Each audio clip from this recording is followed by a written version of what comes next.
একদিন রহিম তার একমাত্র সঙ্গী ধবলাকে মাঠে ঘাস খাওয়াতে নিয়ে গেল।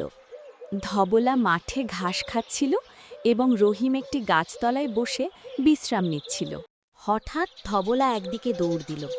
এদিকে রহিম বুঝতেই পারল না যে ধবলা তার পাশে নেই। রহিম গাছের ছায়ায় খুব আরাম পাচ্ছিল। তন্দ্রা কাটতেই পাশে ঘুরে রহিম ধবলাকে দেখতে পেল না।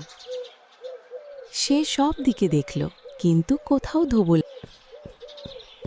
ধবলাকে হারানোর বেদনায় রহিম এদিক ওদিক দৌড়াদৌড়ি করল।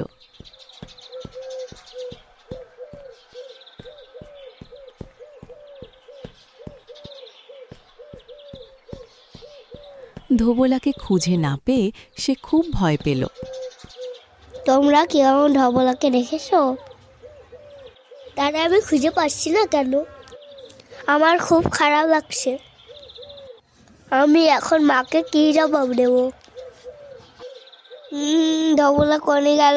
এখন আমার কি জবাব দেব? রহিম সন্ধে পর্যন্ত অপেক্ষা করল। যখন দেখল রাত নামছে, তখন দৌড়াতে দৌড়াতে বাড়ির দিকে রওনা দিল। মা, আমি ধবলারে খুঁজে পাচ্ছি না। ধবলা কোন জায়গায় চলে গেছে, আমি খুঁজে পাচ্ছি না। আমার খুব কান্না লাগছে। তুই এইটা কি বলছিস?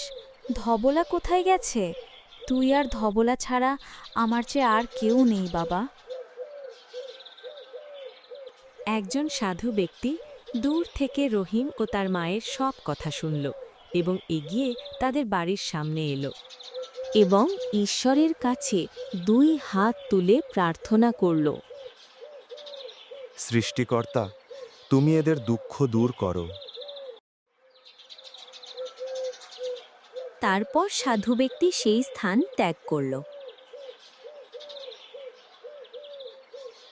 কিছুক্ষণ পরে দেখা গেল ধবলাকে। সে বাড়ির কাছে এসে ডাকতে লাগল।